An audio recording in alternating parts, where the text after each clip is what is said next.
Hey les fans de catch, ici Léon. Aujourd'hui, on parle de Saturday Night Main Event. Allez. Comme d'habitude, on va parler de mes pronostics, mais en plus de ça, on va rajouter mon avis sur la construction des storylines. Allez, c'est parti. Allez, on démarre directement le premier pronostic pour désigner qui sera la première championne des États-Unis féminin. Alors là, au moment où je tourne la vidéo, les demi-finales ne sont pas encore passées, donc il y a 4 participantes qui pourront prétendre à remporter cette nouvelle ceinture. Il va y avoir 2 matchs, Bayley contre Chelsea Green et Michin contre Tiffany Stratton. Alors déjà, on va pronostiquer qui va aller en finale. Alors déjà au niveau des finalistes, moi je vois bien une Chelsea Green contre une Michin. Franchement, si la finale c'est ça, je serais hyper content parce que la carte elle est fraîche. Et en plus de ça, on pourra avoir une nouvelle championne un peu inédite.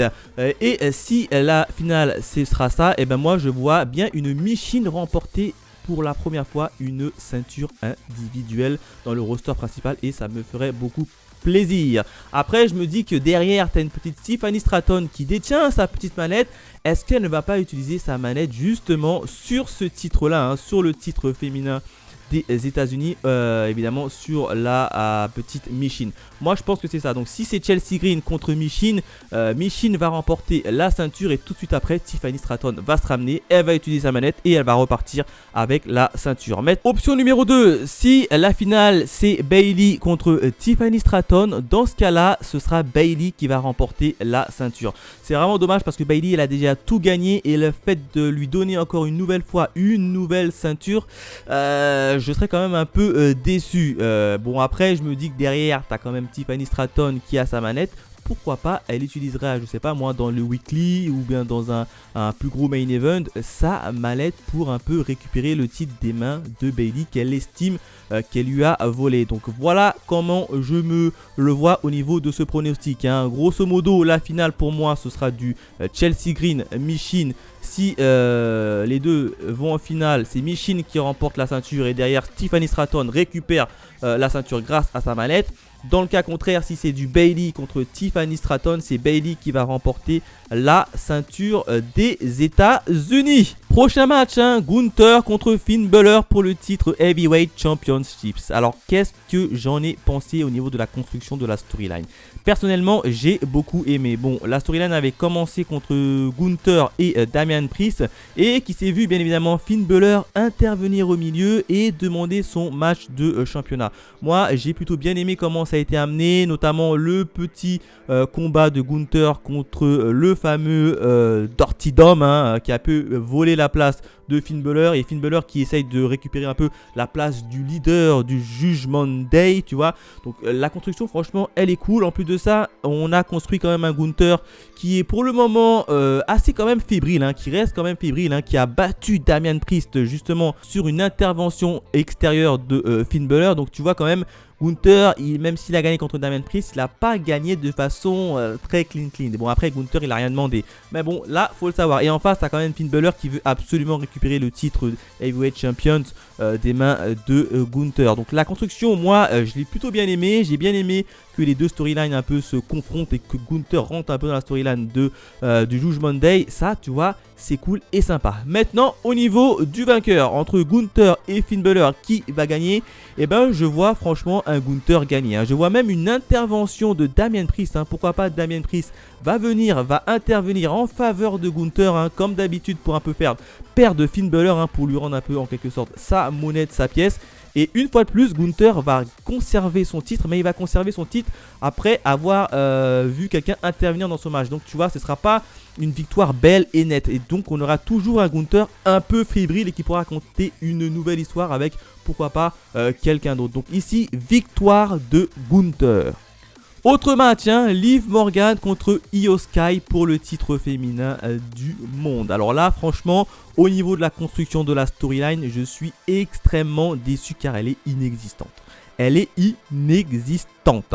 T'as Io Sky qui a remporté une opportunité pour combattre Liv Morgan. Ils n'y ont pas fait un seul bump pour la montrer un peu plus forte. Alors certes, dans le championnat, dans le match là, du Wargames, elle a eu des moments un peu de salto arrière en dessous de la cage, ok, pas de problème. Mais j'aurais bien aimé, moi, que c'est Io Sky qui justement fait le tomber sur Liv Morgan pour lui donner un peu plus de momentum. Là, non, pas du tout. C'est Rhea Ripley qui a fait le tomber sur Liv Morgan et du coup, ça casse un peu le momentum de Io Sky et notamment le match complet. Hein. J'ai vraiment l'impression que ce match-là, il a été mis ici et que c'est vraiment un match d'attente hein, de Liv Morgan contre Io Sky et c'est vraiment un match d'attente pour moi. Donc, je suis un peu déçu de la construction de la storyline qui est totalement inexistante. Hein. Je ne sais même pas si Liv Morgan et Io Sky se sont croisés au niveau même du regard. Donc là, grosse déception pour moi. Alors, au niveau de vainqueur de ce match-là, bien évidemment, je vois une intervention déjà dans ce match de Raquel Rodriguez, ça c'est sûr et certain. Et qui va venir un peu suppléer Io Sky, ça va tout simplement être Rhea Ripley. Donc déjà, il y aura Raquel Rodriguez et Rhea Ripley qui vont se fight et qui vont un peu sortir dehors. Et ça va un peu laisser le champ à Liv Morgan et Io Sky faire le match tranquille, tout seul. Et puis là, malheureusement, je vois quand même une Liv Morgan gagner ce match et conserver ce titre. Hein. Tout ça à cause de quoi? Tout simplement parce que le match n'a pas été suffisamment construit et n'a pas vu une Io Sky suffisamment forte pour pouvoir récupérer le titre des mains de Liv Morgan. Donc ici, victoire de Liv Morgan. Enfin, le dernier match annoncé, hein, Cody Rhodes contre Kevin Owens pour le titre indisputé de la WWE. Là, tu vois, au niveau de la storyline, elle est nettement meilleure que celle de Liv Morgan et de Io Sky. Bon, en même temps, c'est pas bien difficile. Hein. Alors, au niveau de la storyline, j'ai beaucoup aimé. J'aime bien la tournure dont ça prend. J'aime bien qu'il y a différents catcheurs. Ça lie un peu hein, en quelque sorte à Kevin Owens. Hein. Dans le dernier épisode de SmackDown qui est justement passé, c'était bien évidemment le catcheur Chad Gable hein, qui était un peu venu sur le ring. Il a dit comme quoi, oui, Kevin Owens il a raison, etc. Il y a même exactement les mêmes propos qui ont été tenus par Him, celui qui se surnomme Him, tu vois. Donc il y a quand même quelques catcheurs qui commence à adhérer au mouvement et aux paroles de Kevin Owens. Donc tu vois, la construction, elle est plutôt clean, plutôt cool, assez intéressante. Et franchement, j'ai beaucoup envie de voir ce match-là. Alors, au niveau du vainqueur de ce match-là, n'est-il pas temps de faire perdre Cody Rhodes au profit d'un Kevin Owens qui va un peu justement sonner la révolte et pourquoi pas dans les vestiaires et pourquoi pas créer justement un nouveau clan. Donc ici, personnellement, je vois, allez, je prends le risque, hein, je vois une victoire de Kevin Owens. Bon, même si j'y crois pas. J'y crois pas parce que évidemment ils vont changer de plateforme au niveau de la diffusion de WWE et je pense que ça va être Cody Rhodes qui va remporter ce match là, mais juste pour le plaisir, moi j'aimerais bien que Kevin Owens remporte la ceinture des mains de Cody Rhodes hein, et qui porte un peu ce nouvel élan de rébellion au sein de la WWE. Donc ici, allez, je prends un gros risque.